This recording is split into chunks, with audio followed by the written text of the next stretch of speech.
That is quite a welcome. I used to be an accountant, and I never got that at my job. They never say, hey, the auditor's here. Give him a round of applause. Very rarely, if ever, did that happen. Thank you so much. That is nice, and you're welcoming to... I live in California now. I moved from my mom's house. I did. I'm 28 now. I was 26 years old. I moved out of the house because, if you're 26 years old and you're waking up under Star Wars sheets, the Force is not with you. Yeah, so I moved out. I've moved out here. I try to fit in everywhere I go, and I tried growing one of those goatees that all the cool kids have, and I shave like once every 6 months. It wasn't coming in very well. And I even found out I wasn't even growing a goatee. If it goes all the way around, that's not a goatee. That's called a Van Dyke. Yeah. If it's just on your chin, that's a goatee. And if you just have a beard but no mustache, you ever see that? You know what that's called? Yeah, that's called ugly. Yeah. Abe Lincoln had one, and they shot him. Oh, gosh. My mom, I love her, but there's a reason why you move 3,000 miles from home. The moms, you know what I mean? Ever drive with your mom as an adult? Oh, I would rather pick up an escaped convict than drive my mom, because she makes that noise from the passenger seat. That... I just want to veer into oncoming traffic. Yeah, I'll give you something about, lady. Then I look over there, she's grabbing onto that handle, right? The we're all gonna die handle. What is that thing even there for? In case you want to turn your car into a subway at some point, or have a baby do chin-ups on that? Then I look over there and she's like this. She's braking. Oh, thanks, Mom. We almost crashed, but you mimed. Thank goodness for that. That saved our lives. Mom, I love her. She calls every other day, same question. Are you eating? Well, it's a good thing you called, Ma. I have been faint with hunger. I had a Post-it. I must have misplaced that. I gotta go get something to eat. Mom. I got her a computer because she misses me terribly. I got her a computer and I gave her my email address so she could, we could exchange emails. And like a couple of days later, I call her, Mom, I haven't gotten any messages. You've been sending any messages? She says, well, what time does the email get there, sweetheart? I don't know, Ma. I will ask the email man. The next time I see him, maybe it got, sometimes they leave it in the bottom of their pouch. And then, okay, so I went home, and this is what happened. This is why I didn't get any messages. She was spelling out the word "at" in my email address. She didn't know about that little A with the circle around it. And God bless her, why would she? There was no seminar about that. They didn't send out a memo. There was nothing. It just all this, okay, this is "at." And you had to know that. And really, what's the point? It's the abbreviation for "at." We're shortening two-letter words now? Who designed that? Who was that lazy? Oh, if I have to cross one more goddamn T. It is sucking the life out of me. If only there was some way I could write out "at" without lifting my pen all the way off the paper. Then I'd be able to get up in the morning. But this is for the birds. And then through word of mouth, it spread to everybody. Who was the guy? Did he go to his guys? You would not believe how much free time I have now. Since I've been abbreviating "at," I have hobbies. I speak Spanish. I'm getting to know my kids again. It's awful. I have a dad too. I have a mom and a dad. I have one dad. He's different from your dad. I was born when my father was 50 years old. Oh, yeah.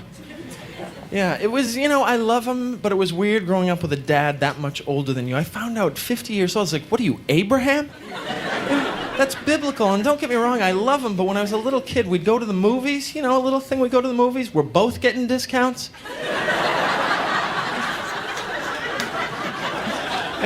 Yeah, one child in Noah here is going to use his silver savings card, if that's all right. Are you still taking those? Yeah, and then one time in second grade, Mrs. Burns, remember her? She says, kids, go home, ask your father who was president when he was your age, and what was the price of bread. Yeah. An interesting little social studies experiment for everyone in the class. Not for me. For me, the most humiliating experience of my life. Because all the other kids had normal presidents. Yeah, the president was John F. Kennedy. The president was Eisenhower. They got to me. Yeah, the president was Julius Caesar. And the price of bread was chicken. That's why old men have such big wallets from carrying around all the livestock. In case you didn't know. My dad is old. Old dads like to try to get you to do the things that they did growing up. I think all dads do it, but with old dads, it's very odd. You know, like in the summer, we'd come in hot and sweaty. My father, what are you, hot? You're sweaty? Why don't you go outside and open up a fire hydrant like we used to? Open up a fire hydrant? Listen, Dad, what was once fun in the sun for you, Spanky and Alfalfa, is now called a felony. I guess it's normal, try to get your kids to do things you did growing up. Like, we'll probably do that with our kids. I'll do it with my kids, but it'll be different, though, because I grew up in the 80s. You know, so I'll tell them to do 80s things. You know, say, hey, son, what are you bored? You bored? Well, why don't you just throw on your parachute pants and, you know, break dance on down to the arcade and, play yourself a quick game of Frogger. Yeah. Don't forget your members-only jacket. And get over here, let me help you straighten out that leather tie, kid. I'm proud of you. Keep it footloose. That's my boy. Yeah. Oh, I miss my parents. I don't miss my brother, unfortunately. My brother is a little different. He's very wealthy now. He's very successful now because he has one of those jobs. You've had these. He goes every day. It's like he's obsessed. You know, even on Mondays, come on. You know how you can tell somebody's rich? This is what I've noticed with my dad and certain people in Los Angeles. They never call their car just the car. They got to let you know what kind of car they drive. You know, my brother's always does it. Yeah, hey, Gary, the Beamer was in the shop, so I had to take the Benz. Yeah, it's so obnoxious. So I always try to compete with him. Like, yeah, man, I know what you mean. The other day, the Geo was out of gas, so I had to take the bus.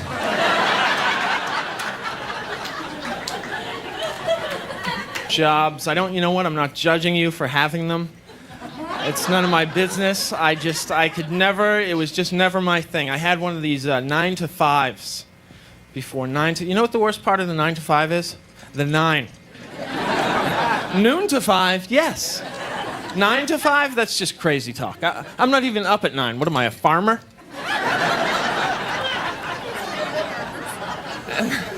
And the problem is that we all use our alarm clocks.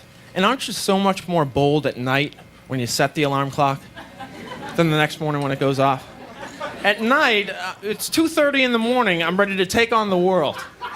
All right, tomorrow morning, 2 hours from now, I am going to wake up at 4:30 a.m. I'm going to jog 12 miles. I'm getting the band back together. I'm going to give blood. I'll be an hour early to work. Yeah. That's at night. The next morning, after you've hit the snooze button 68 times, you're thinking, okay, how many sick days do I have left? Can I call in one more time? Can I get away with that? Thank you.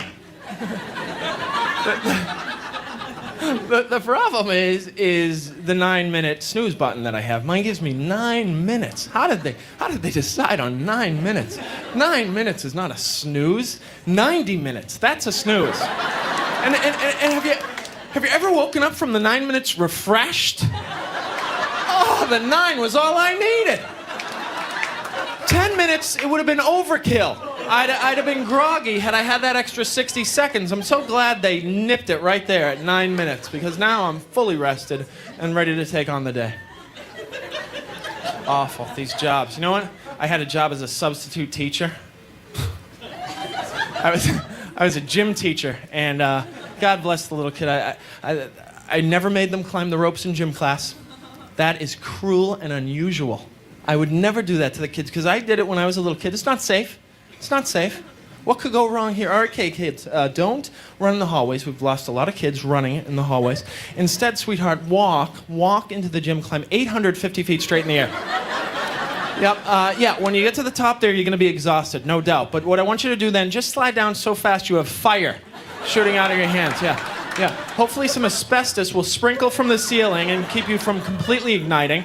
And what's that, sweetie? Oh, you're afraid of falling. Oh, that's so cute. He's afraid of falling. Don't worry about falling. We've taken precautions. Yeah, we've laid down some thin blue mats.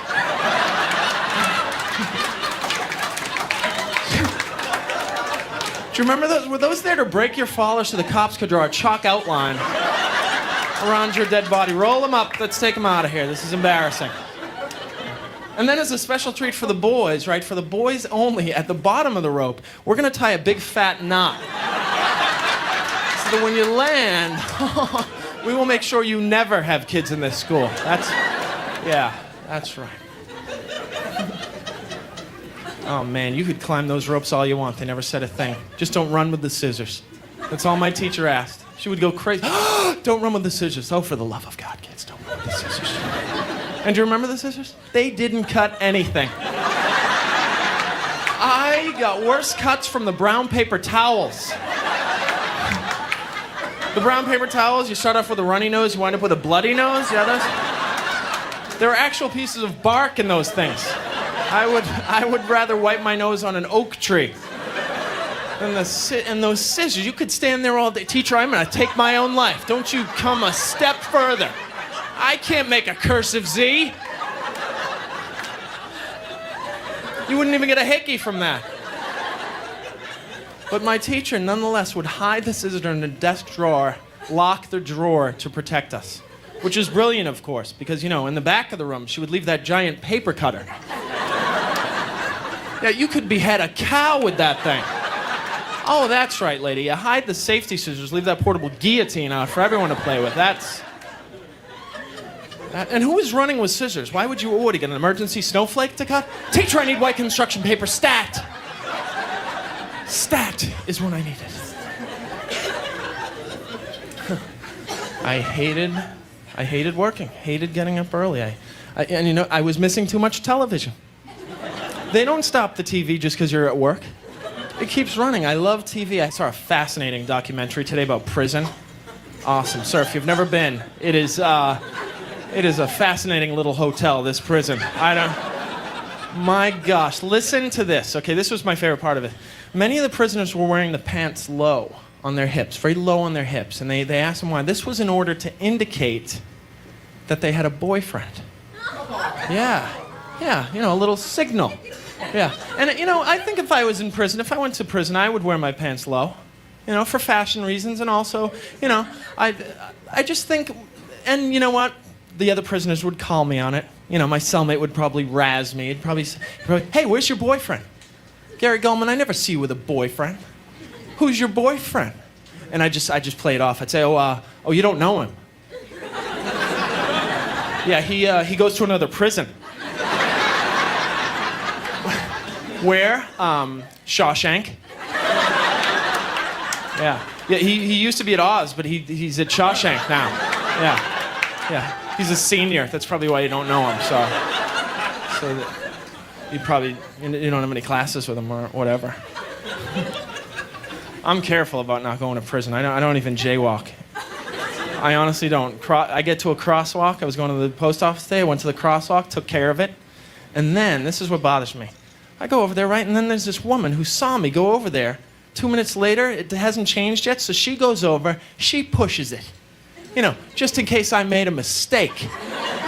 Oh, thanks, lady, you push? I was pulling. Thank you so much. Then I was rubbing, I was about to start licking, and then you came by and you did your magic. That was amazing. You should yell, ta-da, when you do that, because God bless you. The most impatient, she's probably the type of woman who goes to the elevator, it doesn't come right away, she's like the elevator recognizes urgency. The elevator's, I better put down my coffee and get down there. This woman seems a little anxious. Oh my gosh. I should read more. I watch too much TV. You can tell, I'm always watching the TV. I should read more, but I'm very intimidated by bookstores. Because I go in there's like 10 billion books. I've read 6 of them. So I'm like, how dumb am I? So you know what I do? And you can do this too. I visit books I've already read. I do, like they're my children, and then I recommend them because you're never smarter than when you're recommending a book. People are like, oh, he can read. Oh, no doubt. He recommend the book, so I'll go up to, I'll make sure there's a big crowd in the section. I'll just be, oh, I've read this one. I highly recommend this one. Oh, wait, there's a sequel. Let me check out the sequel. I enjoyed the first one immensely, having read it. Oh, this is good. Oh, that George. He is just as curious as ever, I say. The last book I read, a biography of Dave Thomas. Yeah, the Wendy's guy. Right from the commercials. Fascinating book. I highly recommend it. It is fascinating. He is a billionaire, Bill with a bill, right? And listen to this. He's adopted. He's adopted. Oh, there's a biological mother who's got to be kicking herself.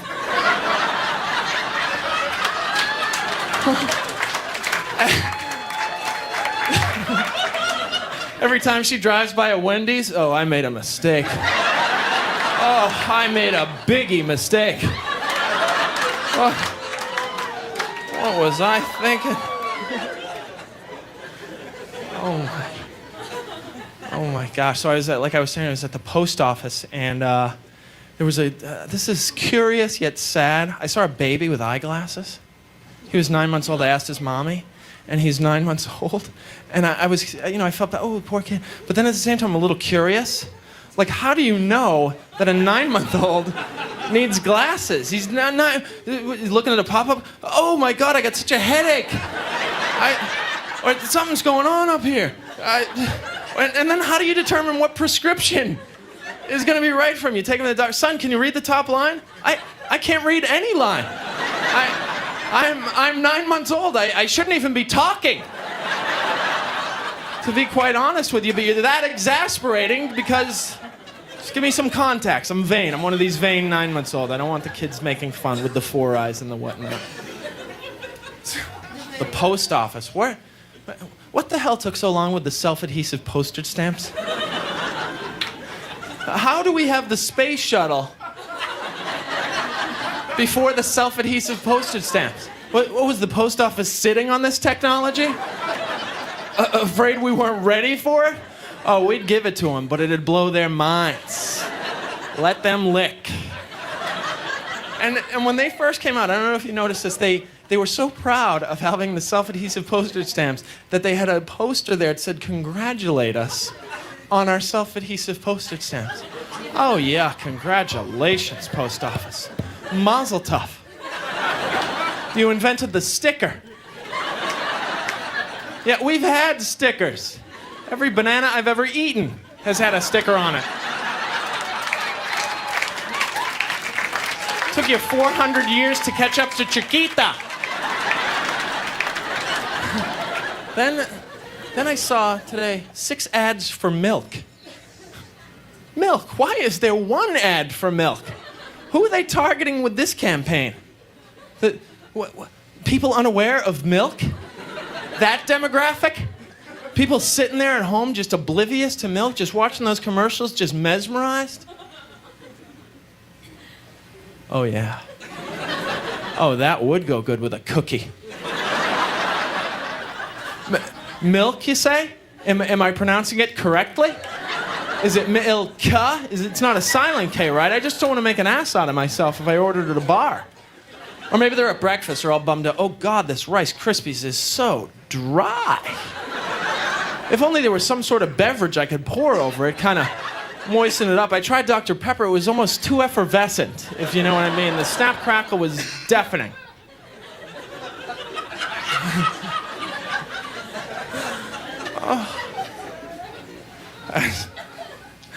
When I was at the post office, somebody asked me how tall I was. Maybe you've been wondering how tall I am. I'm 6'5". I don't mind. I'm not sensitive that way. But the only thing I don't like is when they have follow-up questions to how tall I am. Like they're doing some sort of genetic research on me. Like, okay, so you're 6'5", and how tall were your parents? That's what they always want to know. And that's where it's a little bit odd. My dad is 5'9", my mom is 5'4".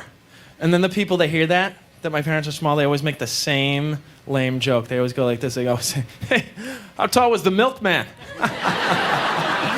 Yeah. Yeah, that's funny. Yeah.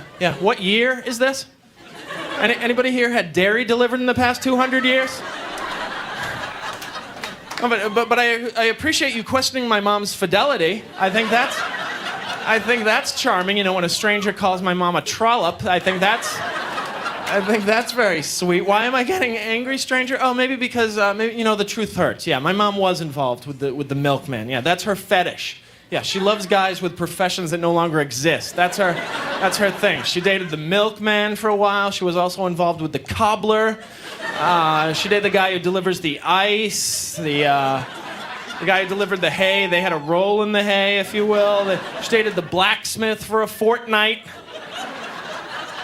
An entire fortnight, yes. Those are her relationships. Oh, I see some nice relationships out there. It's nice to be in love, isn't it? My longest running relationship is my friendship with my friend Laurie. We've been friends since 6th grade, and she's still single. She's very bitter about it, hates couples. Some couples more than others. Single women, I think, hate this couple the most. And handsome guy, ugly girlfriend. That ruins their life. They see that, it's like they're witnessing a mugging. They're just... Oh, this is bullshit. Yeah, why do I even shower? What the? He looks like a young Paul Newman. She looks like Newman. They're like two ugly people, a nice ugly couple. Oh, isn't that nice? See, there's someone for everyone. Isn't that nice? Oh, look, honey, two trolls out in the town. That is so sweet. Oh, my God, Oompa Loompa's in love. That is so... Oh, you don't see that enough outside the chocolate factory. Within the chocolate factory, of course, it's quite common. Much like the pandas, they don't really mate that well outside the chocolate factory. Relationships are tough. They're tough, you know. I was kind of a late bloomer. You know, that's what my mom says, late bloomer. That's what moms call an ugly kid. Yeah. I've been this tall since I was like 10. Only I weighed 180 pounds less. Yeah, let that mental photograph develop for a second. Yeah, I had the physique of a Pez dispenser. Yeah.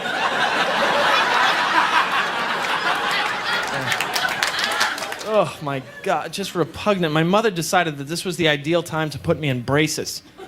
You know, she was trying to, let's see if we can get this kid uglier. I want to see how ugly we can get him. I had braces from like the time I was 8 till the time, well, just before this special. I got them off for the special. And I had the headgear. Remember the headgear? They should have called it the You'll Never Get headgear.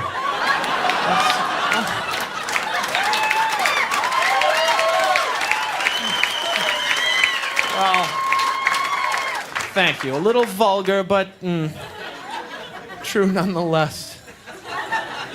Yeah, so I got a late start to the lovemaking game. I was 22. Pathetic.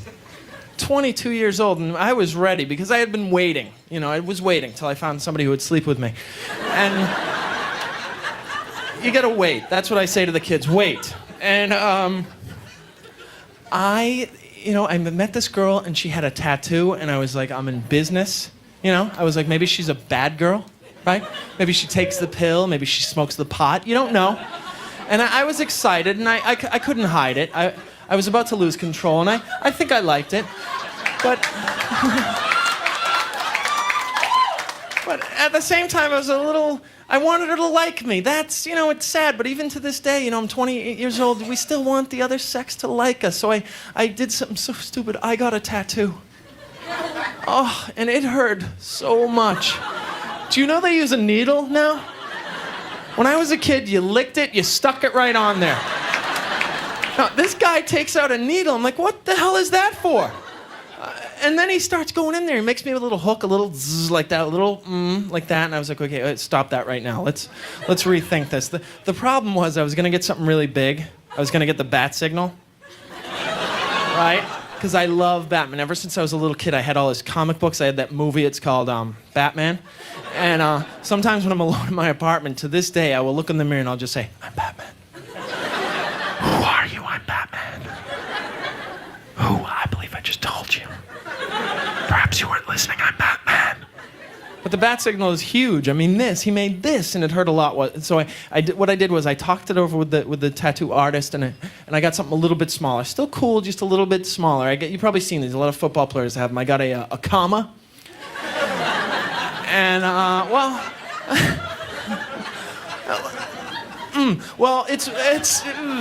it's more of a statement, if you'll believe that. It's more of a statement. It means stop.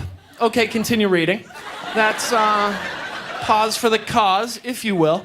And you know what? I shouldn't have gotten it. I regret it. And if you have them, God bless you. I'm not judging you in any manner. If you got it to commemorate something or it means something to you, I got it for the worst reason ever, because it's a trend. And it is the worst trend ever, because it's permanent. It's a permanent. It would be like if in 1984 I said, you know what, everyone? I'm putting these leg warmers on, and I'm never taking them off. That's right. I am going to get physical and never stop. I'm going to take my passion and make it happen. Shaka Khan, let me rock you. So we're over this girl's house, and we're kissing. You know, we're making out. We're Frenching. Frenching. Remember that in 8th grade? You French? Oh, we Frenched. Yeah. We're Frenching, and all of a sudden she looks into my eyes and she whispers. I love it when a woman whispers. I have a little bit of a sexy way of talking. I'll talk through clenched teeth like that sometimes. You know what I mean? And I don't even care what I say because it's so sexy. I'll just, baby, when I bite into a York peppermint pudding.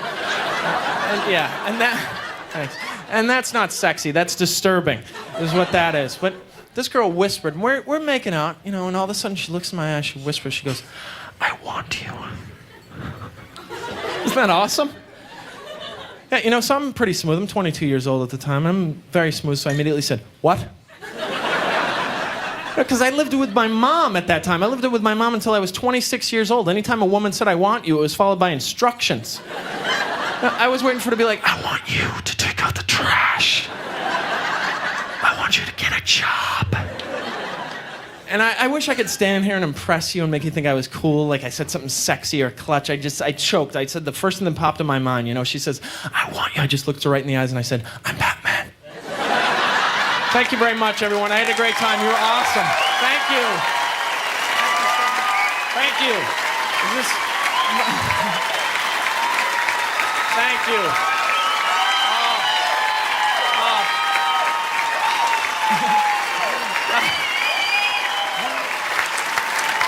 Thank you. God bless you. Thank you so much. Thanks.